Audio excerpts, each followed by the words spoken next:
This episode of UDSP is brought to you by Audible. For a free 30-day trial and a free audiobook, head on over to audible.com/Gamebreaker. Gamebreaker TV.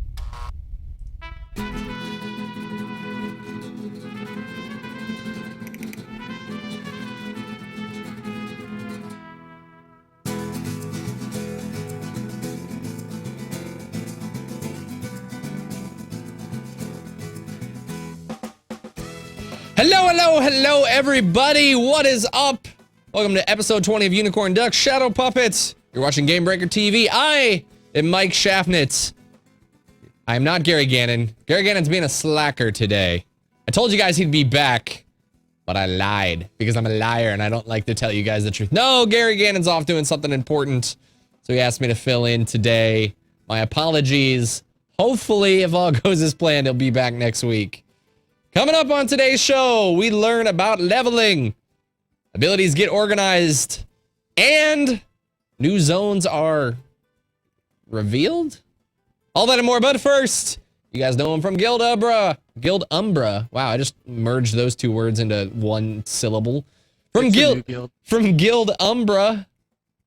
You guys know him. You guys love him, Mr. Mark Taylor. What's going on, everybody? How is it going? I'm doing good, and check it out. I've got my, make sure I can get it. I got my WildStar shirt on. Nice. NC Soft, Carbine. There you go. Well, your mic's in the way of Carbine. That was a little bit of a fail. My Blue Yeti. I think podcasting has single-handedly put Blue back on the map or something, because you see this specific mic in almost like 9 out of 10, grassroots podcast, videocast, whatever. Because I mean, look at it. Look, first of all, it's phallic. Can't go wrong with that. But secondly, I mean, it's just so easy, and it plugs in USB. You know, what can I say? That's all it takes. That's all it takes. All right, let's go ahead and jump into some Unicorn Duck Shadow Puppet. Carbine gave us a little bit of a look into the state of the game this week. In their words, leveling up was boring, which I think is a bit of an issue in an MMO. Clearly. Because leveling can kind of be a pretty big deal.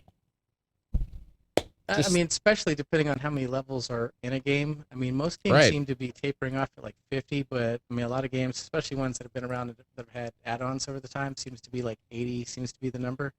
Remember, like Age of Conan, it was like you just started off like up to 80, and that was like took forever. So, yeah, I mean, your leveling experience has got to be important.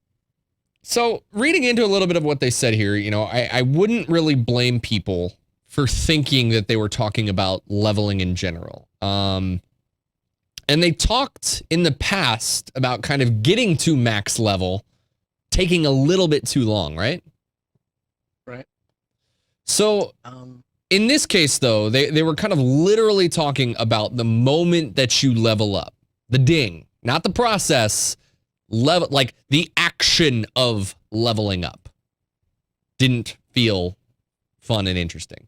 It was anticlimactic. I went from 6 to 7 at E3 or whatever, and I guess that's because like about 1 billion people were on the same tune before I was there, so I just happened to be that one guy in 5 minutes who hit level 7, I think it was. And it was kind of anticlimactic. It just gave you like some little thing that just said "Welcome to level 7." I was like, wow. And then, but to be fair, a lot of MMOs have kind of downplayed, the huzzah moment or experience. Just like ding, some kind of music, maybe a different light scheme, and then it goes back to whatever, and then your hit points go from like whatever back to max. So if you're in the middle of fighting something, almost dying. It was a saving grace. It was a saving moment, right? But just think back, just 5-6 years ago. Remember playing EverQuest? Or Dark Age of Camelot, like when you dinged, it was like a gong, like that was heard like for a long area, long distance. I mean, you could be leveling by yourself and hear somebody ding, and you'd look over and you'd be like, "Oh, okay, dude, ding," and then there would be like different things would fall from the sky. You'd have like a light show. I mean, it used to be a pretty big deal, and I think people over time, just because people have so many alts now, they kind of just downplayed it over time. So I don't know if they're just trying to live up to the glory days or they're just trying to make it something more impactful than kind of what I saw, at least anyway. I mean, Carbine here, they're doing something a little bit different. So that every time you level, you'll be able to pop open a window. We have a screenshot of something like this. Let me pull down this thing. Hey, they're saying I'm hard to hear, FYI. Okay. I will turn you up. So first off, I think the big, watermarked prototype, that's a good indication that this is what we'll see in a game, right? That's what prototype means, right? I think so. Yeah. Beyond the fact that this is exactly what we'll see in game, no ifs, ands, or buts. What are we looking at here? So I'm looking at your screen since I clicked on the button, but of course it crashed on my other computer. So, I mean, well, okay, so obviously we've got, 7. Welcome to your new level. Every time you level, your primary attributes increase. In addition, you've acquired the following unlocks. An amp system, group finder, dueling, attributes. It's basically, it's a whole entire, menu, scroll, like, it even has a scroll bar. So the cool thing about that, like I said, so it has basically that similar type of message that I showed or I was talking about earlier, right? But the good thing, and it's something like innovative steps can be something that is so simple. It doesn't necessarily have to be like a huge technological advancement. It could just be a simple, different level or a perspective. And so, for example, check this out. They're just saying, hey, here goes an index, one-stop shop of what to look at so that you know what changed. Because in most games, like you dang, and then you got to go back and look at your skill set to figure out what changed. You know what I mean? Or you got to go back and figure out what unlocks you have to go spend points on a tree, or to go back to a trainer and train, or to basically just unlock automatically. Games like Final Fantasy, they clear that up for you because everyone's going to get the same thing regardless. But the thing is here, they're telling you, boom, this is what's changed, this is what's unlocked, this is what's new. So I mean, in a small, simple GUI, that's a whole lot of impactful information to help you now think differently about, okay, I'm only one level difference, but the point is now there's different crap I can do. So now I can actually go back, change my little hotbar with either the next level of the same thing, unless it auto updates, which we don't know, right? So like for example, let's say you have, kill shot. I'm just making that up. As a spell slinger, and you make level 7 and you go to kill shot level 3 or whatever. Does that automatically update, or do I now have to go and drag it down on my bar? Either way, the point is that this little GUI has just given me a heads up moment that I need to go fix it, because Mike Schaffnet, how many times have you been grouped, or have you been that guy in the group that's level 10 now and you're still using your level 6 gunshot ability and you didn't know to update it? You know what I mean? Sure. What about? I just called you out. I just called you out for being that guy. For being the baddie that doesn't know to go level up his abilities. I know, I get it. I'm gonna shrug that off and pretend like I'm not the baddie, even though sometimes I am. Hey, you know what? I didn't learn my revive spell. All right, run back to your corpse. What about the? We see chat's talking about this a little bit here, and it makes me wonder here. Up here, level 7. Welcome to your new level, level 7. But scrolling down here, we're looking at new PvP feature from level 3, dueling. Now it seems controversial here as to, like, did we unlock this at level 3? Are we unlocking this at level 7? What's going on here? What does this mean from level 3? That's some Theorycraft stuff right there. Trying to put on the Theorycraft helmet. I had heard, through sources unknown, that level 10 was when you started PvP, and I know that's when you start crafting. So hey, what does that mean? Does that mean that now you can start PvPing at 3? I mean, well, dueling, that's awesome. Dueling probably sounds more like that initiated duel. Like, okay, at level 3, I unlock the ability to walk up to you and say, hey, let's 1v1. But probably not PvP until level 10. If that's the case. And so it probably has PvP just for the fact that you're fighting another dude in your, another body. But what is this? Why is this feature, on the toast image of turning level 7? I don't get it. So I guess to dumb it down or to sum it up, it means that it's showing you everything that's changed. it's showing you everything that now that you are level 7 that is different from when you were not level 7. You know, when you were level 6, you had X. Now that you're level 7, you have Y, and it's just showing you all the differences. To me, I'm not a min-maxer. I usually wait till some website comes out with min-maxes, and then I just go with that, or I just talk to people in my guild who like to do that kind of stuff. I just suck at it. I'm not that bright, I guess. But what this does is for somebody who's either too spaced out, it tells you, it's a breadcrumb trail to everything that's different, so that now you can, if nothing else, you're like, I can do this, I can do that. I mean, it's just a kick in the pants on like how to do things differently or what's changed. So from my perspective, for somebody who doesn't min-max, this is an amazingly simple, innovative step to try to help me figure out how to start advancing my character. Now, this AMP system, this one at the top here, that is the talent system that we talked about last week, right? The potential sphere grid? I believe so, but I'd be lying. I think that was one of Farhan's discussions. What about zone unlocks? Because, you know, are those locked before you get to an appropriate level, or do you think that we can't see higher content here that we'll see in this toast that's like, hey, you just unlocked this area?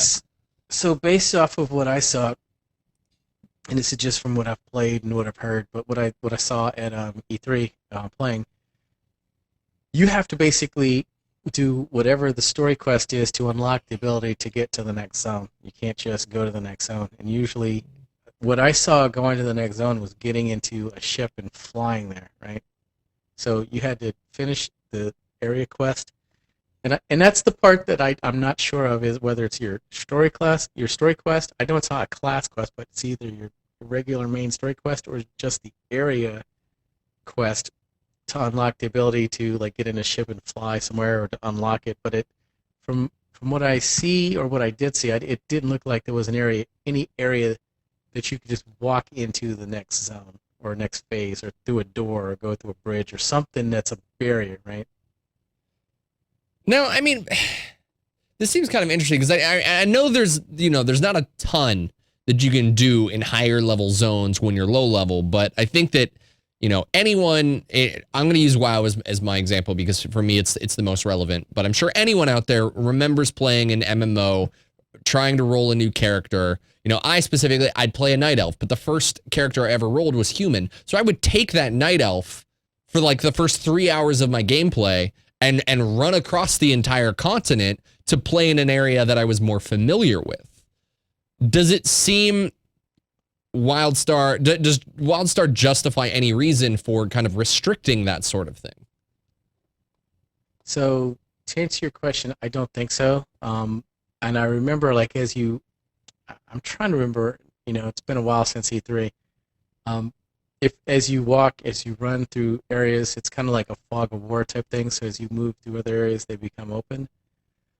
But within the zone you're in, you can definitely run totally around it. I just can't remember if that's specifically the case. I mean, I think that boundary was that, you know, going through the spaceship or the next zone unlock, right? The only boundary I found at E3 when I was playing was when I crossed a certain invisible barrier, I suddenly got a warning that said, get out of this area, you don't belong here, or you'll die, essentially. And that if I stayed in there too long, I would lose health very fast. So right. It seems like that could have been something specifically in place for E3 because they didn't want anyone to get too far. I recognize that. But again, it seems like a very weird gate to throw on players if that's legitimately how they're going to keep people in specific zones before they're ready to move on. Well, I mean, there's a number of games that have that, like, you know, if you're like by a little beach mass and you want to swim out to see how far you go, you'll get exhaustion or whatever. I mean, PlanetSide does it. Tor did it. I don't really know about, like, say, Final Fantasy or anything, but it's not uncommon as like some kind of natural boundary to keep you within the playing field, if that makes any sense. Now, in terms of what I think you're getting at, if it's some kind of artificial governor or governance mechanism to keep you out of getting into like higher level area that you haven't unlocked, I don't know that, right? All right, let's move on. take a look at some other screenshots that we got. But before we do, I want to tell you guys about a sponsor that we have here on Gamebreaker, the one and only Audible.com. If you guys out there at all find yourselves too busy to sit down and read books anymore, it's completely natural. I think even myself, I talk about how busy I am, and reading books is just something that I don't really have the time for anymore. But Audible.com is a great service that allows you to still get the pleasure of listening to books in places that you might otherwise not be able to actually read. You can find time doing the many other things that you're doing. Say, for example, you're driving to work in your car, or maybe you want to listen to a book while you're in the shower. It doesn't matter where you are. You can double up on your time and listen to audiobooks using Audible.com. They've got a ton of different audiobooks to listen to that are very video game related. Some very specific to video games, such as World of Warcraft, Diablo, Star Wars, Lord of the Rings. They have very, focused video game related topics. And then they have other really cool video game related books like this one, The Ultimate History of Video Games, where they kind of go in and start talking about kind of the craze of video games and how it really kind of evolved from, the arcade to the television and PC handheld device. It really gets into how video games evolved over the last 30 years. So it's a great audiobook that I highly recommend that you guys check out. And if you head on over to audible.com/gamebreaker, you can sign up for a free 30 days as well as pick up a free audiobook. So if you guys are interested, you can pick up the Ultimate History of Video Games right now. All right, let's move on because, like I said, we've got another screenshot to take a look at here. And this one looks to be the new ability UI that's, again, prototype. Means it's set in stone, right? This is what we're going to see. What do you think here? By the way, for anyone out there, I'm just going to say this now. I got to do this because people are going to call me on it because they're not getting my sarcasm. I'm being sarcastic. Prototype does not mean set in stone. I've covered my bases. No one can call me on it. These are not finalized. What do you think? I think this looks really clean. Polished is not really the right word I want to use, but it looks clean relative to what they had because, again, I hate to keep going back to E3, but, that was the last time I did get to play the game. I mean, I played it at PAX East, but I was going through all the different menus and trying to figure out stuff, and, unlike another game company that came out about 2.5 years ago that had a sci-fi MMO, these guys actually let you look at the stuff behind the hood. They actually let you look at all of these different menus and stuff, and even take pictures and talk to your friends about them. And they would ask, and you could talk to them about, ask questions and talk about them. So the one that they had before this one was blocky. It basically just said, skill or ability, and then like a brief definition, which it didn't tell me anything. This actually makes a lot more sense in terms of just the way, if nothing else, the way it's laid out. So, I mean, without insulting everybody's intelligence, but just looking at it, look at the first one, discharge, gives you your base damage, but then you'll notice it's very simply and very intuitively gives you a path in terms of what its progression path is. So if you want to use that same ability and keep going up, it tells you, tier 1, tier 2, and tier 9, that's awesome. We've talked about ability growth, and I think this is pretty much the nail in the coffin at the moment, I think, for me, in my theory of upgrading abilities down 2 different paths into player choice.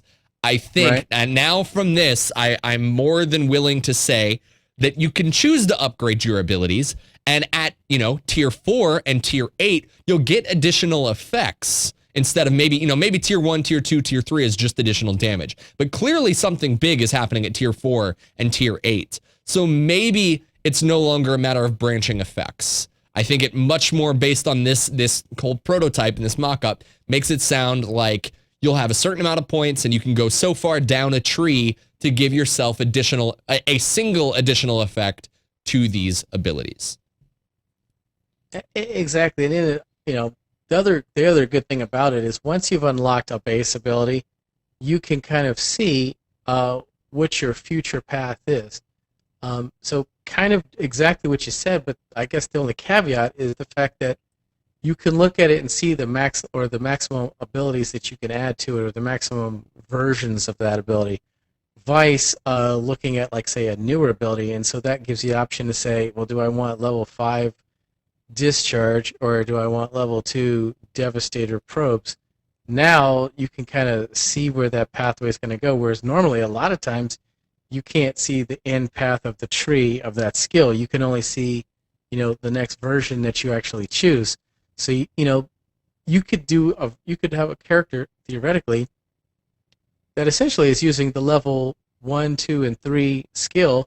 They've just chosen to feat those specific skills. So you could go from one theoretically, Theorycraft helmet, to level 50 with really only enhancing your level 1 through 5, 6, whatever skill set. You could probably add the other ones to give you cooler, different abilities, but I'm just saying, you see where I'm going with that? And you could be maxing out the capabilities of something that you did.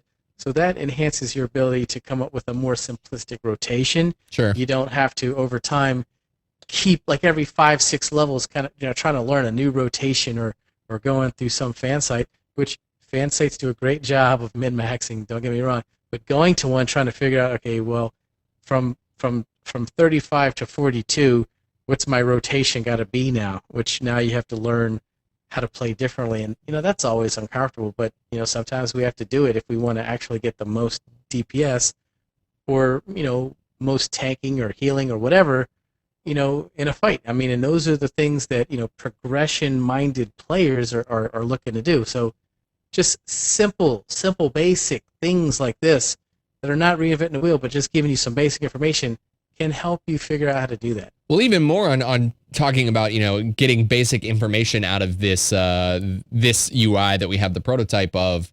Looking at this screenshot, we've got offensive, support, utility, and even path abilities that look to be all like they're separated, which in theory could make it a lot easier to make balanced builds. It makes it a lot easier to understand, okay, what am I putting on my bar? This is an assault ability. Oh, this is very clearly meant to be used as a damage dealing ability or a utility. Oh, okay, this is more utility. I think even just understanding, even just the developers classifying those abilities into sections like that does a lot for not the elite. I think that the elite always understand that, but I think that it helps kind of even the more casual of players understand that, oh, this is a utility ability. I clearly understand that this is to be used for the situation that it calls for. But it just makes a little bit more sense to them at its core. Yeah, you're so right. The fact, and again, I'm one of those people that it takes me a long time to get used to a new MMO, especially a new UI. I don't know what it is, but I just need time to absorb it, right? And once I got it, I'm good. But it just, like, I can't just flip from game to game to game and just intuitively start figuring stuff out or just start playing the same way I did with the last game I played. I have to absorb it. And I don't know, maybe I'm old, I don't know. But something like this, again, basic, simple, not hard. I can just look at these different things, boom, and now I can focus on assault. I can focus on utility. And it just helps, maybe one of us old guys try to figure out how to, look at things in a different light and absorb it better so that now I can get out there with my guild and be proactive and start either kicking ass and taking names a lot sooner. I think the other thing to consider here, not even to say, you're like, oh, because I'm old and even going above and beyond that, because I think that what people out there may be like, well, you're too casual if you don't have time to read an ability. I think the other thing you have to consider that WildStar is doing is it's not an open-ended system. You don't get access to all of these abilities. You kind of build a build of abilities. So when you're trying to think of a balanced toolkit, yeah, sure, you're not just going to throw all of your assault abilities on there. You want to keep it balanced. You want to think about, okay, I should probably put a support ability in there, or I should probably put a utility ability in there. It's a very structured system of only what looks like here, and we'll get to this in a second, only 9 abilities that they'll let you put on your bar. But before we get into that, we also kind of heard of that ability tiers last week, and they're kind of letting us add more damage or utility to our spells. That's kind of the whole, obviously what we were talking about here, this whole 9-tier system. Right. We can't see everything here, but Is there chance for choice, do you think? I like I said, I think at this point, looking at this, there's not a chance for branching abilities. I feel like it's set in stone. It's a singular path. So I mean, we really don't know, I guess is the question, right? Because what this is, and I may be wrong, but what I think what this is this is the front index, right? But there's going to give you there should, I hope, be an area to kind of feed them one way or the other. That's kind of what I thought that I had read like a couple weeks ago when they started talking about the way that they were going to change some of the things around. I mean, you may very well be right, but the problem with that, if you are right, is the fact that now everyone's going to be locked into the same build, right? Sooner or later, somebody's going to min-max out your tank build, your DPS build, your heal build, and then that's going to get real boring quick, right? What about the fact that if we look down here at the ability bars, you know, like I said, it looks like they've settled on 9 abilities. The numbers have kind of been floating around between 8 and 10. We didn't know for sure, but what do you think about this last requirement of needing to have a path ability in the last slot? It's kind of hard to say without seeing what the paths are, but this is very clearly, let me just scoot this over just a little bit. That's very much clearly its own segregated, like, extra 9th skill that you'll be able to only get from your path, right? So, I mean, what I think that is, to be quite frank, is I don't look... some people are saying or speculating that it's going to be something that's tied in with your ability to do assault or to do whatever it is that you're doing, you know, I guess in a fight or in a group content. I'm kind of thinking that it's nothing more than just a quick hotbar for like whatever it is that you do for your path ability. You know what I mean? Because I can't imagine that they would have 10 other buttons for your path. Right? So no combat use per se. It's more just a quick ability to something that your path, to a path menu, to a path mining pick or something of that nature. That's what I think, right? Because think about it, it would be almost game breaking if you put that in there. Because let's just say, for sake of argument, because remember they've already said you can level up your path, you know, differently than or separately than you can level up your main class, right? Well, what if I'm only a level 2 settler, but I'm a level 30 warrior? Well, I just broke myself if I don't have, you know, level 30 path settler, you know, in the chain for whatever super feat ability that I would need. So that's the reason why I kind of just think, yeah, it's just a hotbar for your path. And then what about, you know, the fact that obviously it would really suck in kind of the same vein if you get to max level and then you realize that an ability that you needed to make your build the most optimal is down another path. Then then just like before, you're pigeonholed into being a specific path because it makes your deck most optimal, and that would, I think, defeat the purpose of what they're trying to do. Yeah, you would gimp yourself. I mean, clearly, every MMO that I know of has always come up with like a month or two after the game launches some artificial reason or method for you to respec, because inevitably, you know, 95% of the people screw their spec up, right? There's always that min-maxed spec for whatever, and so over time, people tend to get there or very close to there. You know, there are some people who think their build's better, whatever. But the point is there's always that guy that screws his spec up and realizes that he's completely not spec'd, you know, optimally. So they always put in that ability to respec, to fix yourself. And so there's going to be a get out of jail free card, right? This other screenshot that we have here, again, set in stone. Ironclad, not going to change.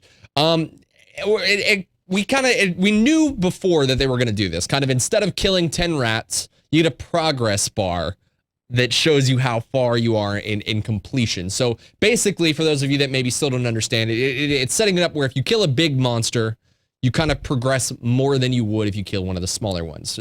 As a rough example, you kill a small rat, you get 5% towards in completion, where if you kill a giant rat, you get 25 or something of that nature. Tell me that's not the coolest thing that's ever been added to an MMO, because I mean, every game or a large amount of them have always had the kill 10 rats scenario. And by and large, most people don't really care as long as that's not every single quest, as long as that's not every single mission. I've never heard anybody complain about, whatever, I gotta get 5 of these, 6 of those. Nobody cares.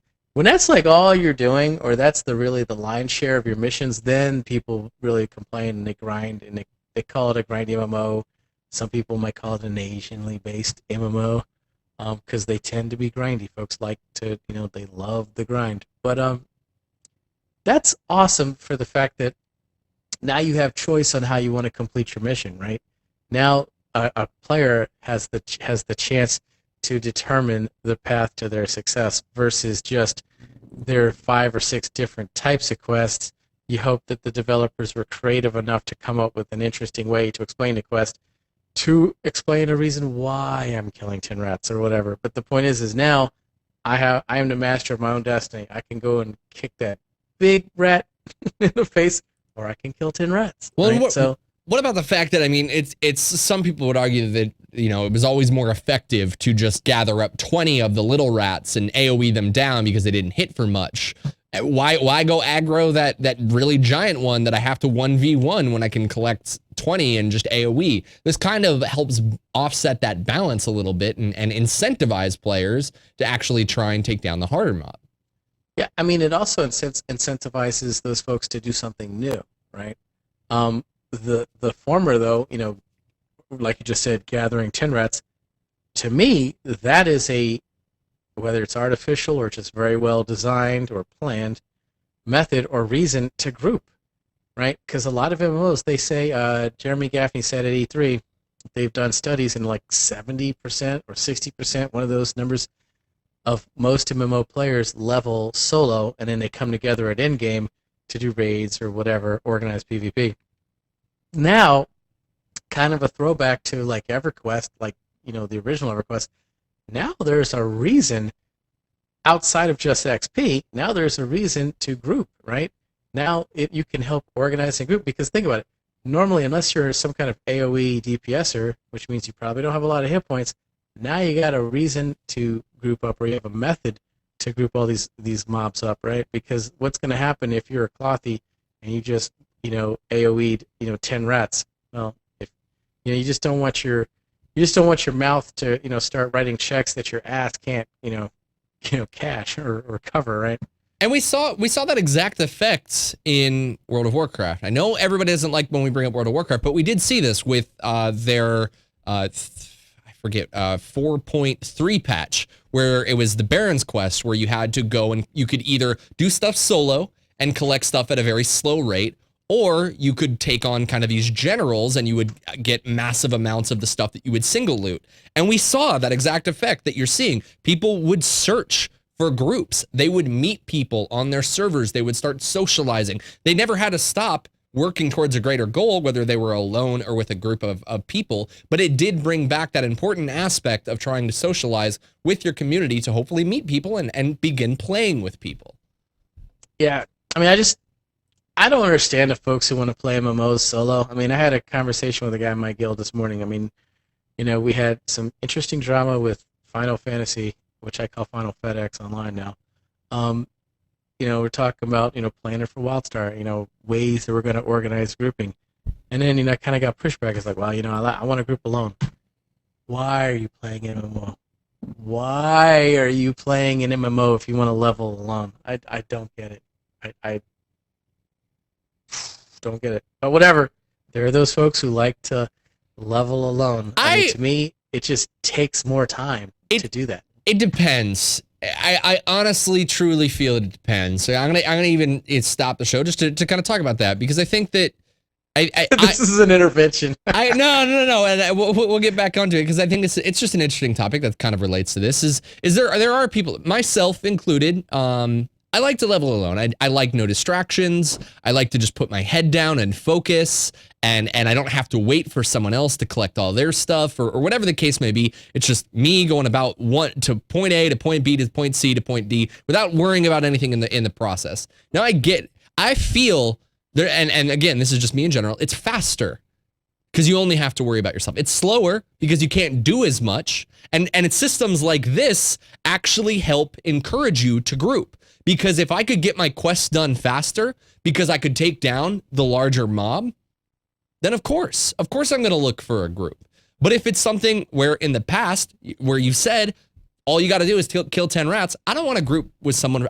All I got to do is collect 10 pieces. I don't want to group with someone because then I got to collect 20. It's not, let alone the drop rate sucks. Now I have to worry about myself and I got to worry about them. Screw that. I'm in a hurry. That's I think that's where I think the mentality of the single level, solo player is in an MMO. I still want to play with other people in dungeons and raids and at endgame, but leveling, it's tough because it's a little bit of a struggle. Hopefully, this system that they're integrating encourages group play without that kind of feeling of selfishly wanting to stay involved in your own little bubble.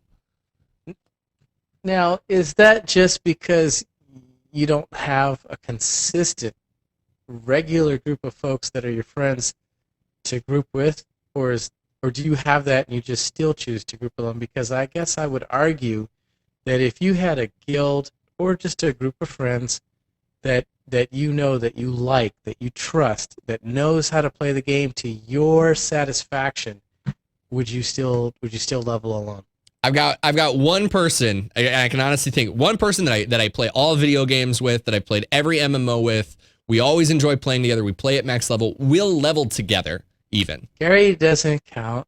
It's not Gary. He's been a friend of mine since college. We played WoW together. We played Star Wars together. We played League together. We've literally played every competitive game together since college, since we met. I will play with him. In fact, I did the grind to 80 in Cataclysm with him on launch day. We both kind of raced to be the first ones in our guild to do it. I hated every step of it. I hated. Is it because you were with another person? It's because of those moments. I felt that I could have been faster if it wasn't for those moments. And it's a double-edged sword because he's killing stuff, so I'm getting to loot stuff twice as fast. But again, it was just that moment where we're like, I'm done with my quest. Can we move on? No, I don't have mine yet. Can we move on? No, I don't have mine yet. Please, can we move on? I want to go. I'm sick of this. God damn it, I don't have mine yet. Hold on, I gotta take a piss. Be right. BRB. Yeah, exactly. Dinner. Exactly. And he's one of those friends, so I can yell at him, but it's I hate him at the same time. It's just I'd rather be doing this by myself. All right, so is this? Have you made it to max level in Final FedEx Online yet? No, I have not. I have not. Are you grouping with them for that, or are you still plugging and chugging alone? Plugging and chugging alone. You're a fate grinding fool, my friend. All right, totally off the rails. Okay, back. Theory crafting hat. Back to WildStar. Yes. All right. So the other thing here now that they've implemented is open tagging. So help someone take down the mob. You share the experience. Quest loot, even while you're not grouped. So this again helps people like myself. In a modern MMO, I think that's kind of what we all want. Yeah, I mean, that actually I completely think that breeds and supports community. I thought that we just talked about Final FedEx Online. Final Fantasy does that very well. You can hit something twice and get to XP, and you help somebody out, and you can move along, and you don't have to let somebody feel like you're KSing them, kill stealing, their stuff.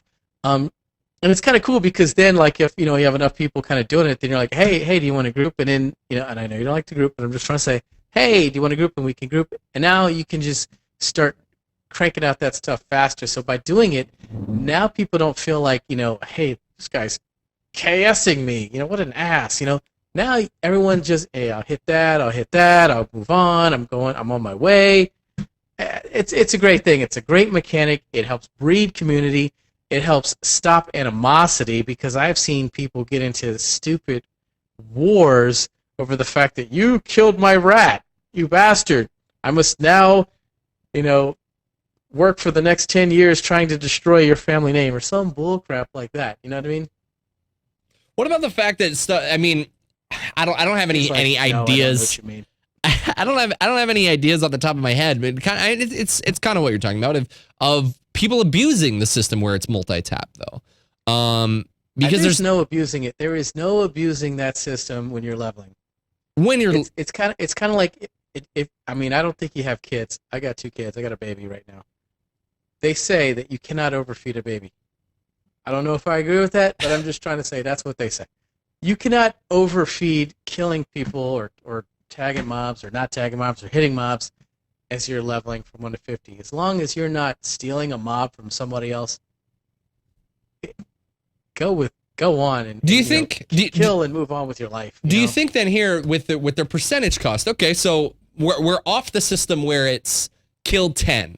It's get 100%. So instead now, do you think that they'll be able to, because the inherent problem with kill 10 with multi-tap is I could go to a mass place, everybody's hitting around me, I don't want to quest, in a group, I'm just going to run around and tag. All right, you guys do the work, thanks for my 10, I'm out. But now, so the way you I'm sorry, go ahead. Well, I was just going to say, now with the percentage-based system, is it going to take into account how much I've actually done? And maybe if I killed the whole thing by myself, I get 10%. But if I only tapped the thing, maybe I only get 5 or 4 or something less. Could we go that way? I mean, it can go either way, but regardless, it doesn't matter. As long as the spawn rate is relative. So they need to build an algorithm. Here goes, me telling the game people how they need to do their job, which I'm completely not qualified for. They need to build an algorithm that can kind of figure out within a square grid radius of how many players are there at any one point in time, and then relative to the algorithm, spawn the appropriate amount of mobs to react to the amount of players, so that it doesn't matter. You have to hit a percentage threshold per mob that you hit regardless. That's going to justify whether you get credit or not, right? And so as long as the algorithm that can detect the amount of players that are within the amount of the area, and as long as that spawn rate is up, it's not going to matter, because you're going to have enough rats, in this case, to spawn, to tag, to kill, to get your XP, right? And then when you leave, that spawn rate will go down, and if there's more people in that area, the spawn rate will go up, right? That's just what they got to do. And it seems like a lot of games actually kind of do that. Now, whether they give you the proper XP relative to the tagging completely or just the partial tagging, we don't know, right? The only game that seems to have gotten it kind of right now is actually Final Fantasy. They seem to have fixed that really well, because if you go to like any of the starter zones, there's like 1 billion Lancers, in Gridania or whatever. You go to an area, there's crap spawning all over relative to how many people, so you don't have to worry about crap. It's going to take me 8 hours because this asshole just pulled my mob. They're popping up all over the place. You just hit this twice, hit that twice, and keep on going until you got your XP. You go back there at high level, and if there's not a bunch of people, you don't see any mobs. So I'm assuming that seems to be tend to be the way that industry is kind of going. A little bit more technical than you probably care to know. Let's move on. Keep the show moving. We got off on a little bit of a tangent, but that's all right. Let's move on. But before we do, I want to tell you guys about another sponsor of ours that we're happy to have here, one that we use every single day. I cannot tell you guys how much we use Shutterstock, because it's just a great tool to have when you're in the creative industry. With over 20 million high-quality stock photos, illustrations, vectors, and video clips, Shutterstock helps you take your creative projects to the next level. If you're looking to inject your website with some instant credibility, be sure to do so by using some of the still photography, stock footage, or maybe even art assets that are available, and beef out something like your own personal YouTube channel. They've got amazing motion graphics if you guys are looking for anything like that. I'm not sure quite what you guys could use them for, but they're they're just, I can tell you as an After Effects animator, I've tried to make something like this. It's not easy. It takes hours upon hours of work. And you guys can just simply purchase these on Shutterstock, use them in whatever project that you guys want, and just get on with your life. Get into actually working on the project rather than stuck on trying to come up with the assets. There's so many to choose from. These are only just a couple of examples if you search up motion graphics, but there are so many to choose from. Also, if you guys are looking for a certain color palette, Shutterstock can handle that with their new tool called Spectrum. You just simply define the keywords of something that you're looking for, like in this example, it's forest. Then you come up here to the top and you can just shift the slider to any sort of like color palette of a specific image, and it'll refine your search based on the color that you're selected to. So have you ever wanted to see what a purple forest looks like? Well, it probably looks like a bunch of flowers. So if you guys are specifically looking for a certain color, be sure to use their tool called Spectrum. You guys can try Shutterstock today without using a credit card, but when you guys sign up and check out, if you're ready to purchase, use the offer code Gamebreaker10 and you'll get 25% off your new account. That's right. Use Gamebreaker10 for 25% off on Shutterstock.com. Let's move on here because in shocking news, Carbine continues to announce stuff poorly. Absolutely poorly. At this point, Mark, I think it's safe to say it's no longer them announcing poorly. It's a marketing strategy. When you do stuff this often, this bad, you're doing it on purpose. You're leaking. Yeah. It's a leak. Yeah. You just want people to find it slowly so that they start talking about it like shows like ours. That's all I'm gonna say. They're crazy like a fox, man. we're on to you, Carbine. We're on to you. On the WildStar website, there was a section that was listing all of the zones in-game. Most of them say coming soon. 3 new names were recently added, and although we can't click on them yet, indicating that they're not ready, if you type in the URL directly, we can go there. That's right. You can get in. First up, Algarok. Holy zoom. Let me zoom out of this real quick. Oh, that's zoom in. You guys might want to see the whole website. Algarok here. Maybe one more. We've seen this zone a lot in various trailers, I think. Obviously, this big floating crystal kind of gives that feeling away. We've seen this before. Loftite. Loftite? Yeah, you get next to the Loftite, you become like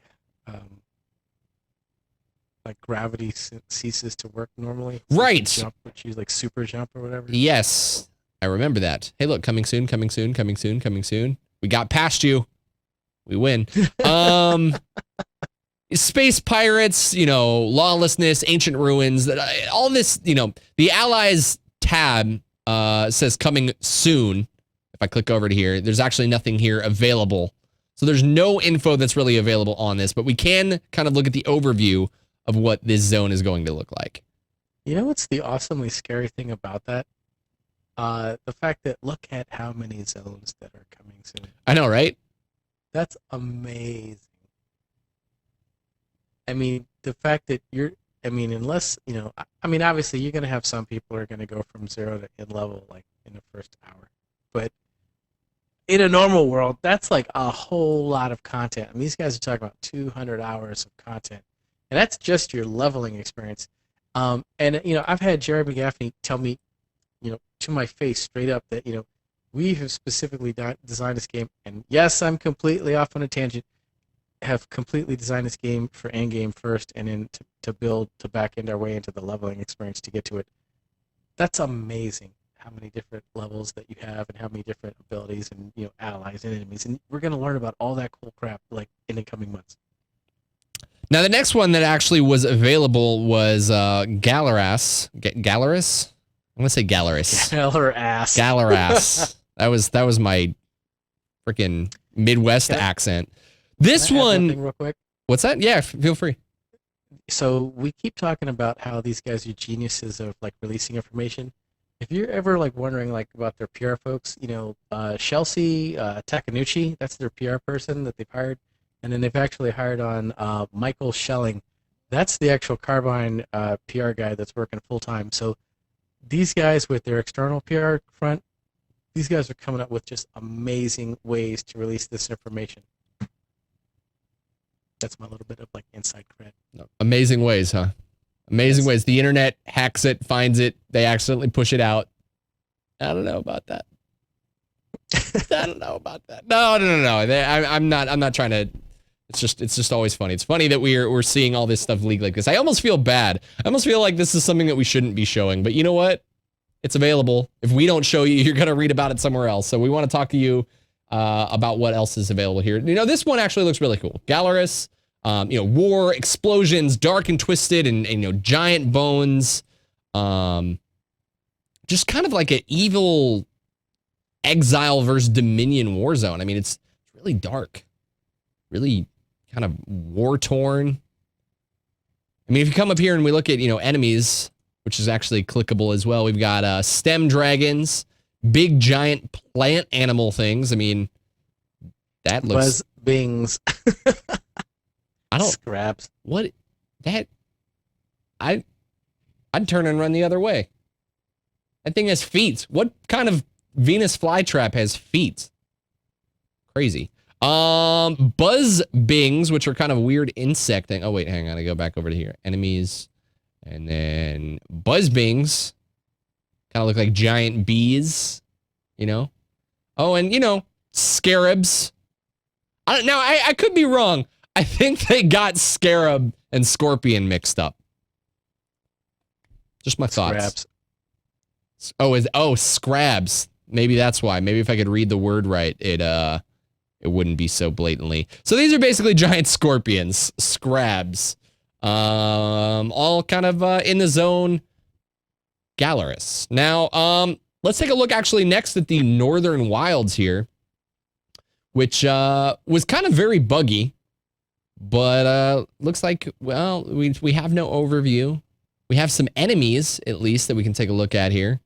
Root brutes. What does this look like? I don't know. Oh, wow. Kind of a mushroomy. It almost looks like a living frost mushroom because it's got mushrooms sprouting out the back of it, and I don't know what this tentacle is. Maybe that's a... I don't know. They tend to hang around trees. All right. Root brutes. And sketch or skeech. I don't know. Crazy names. These look like little imps.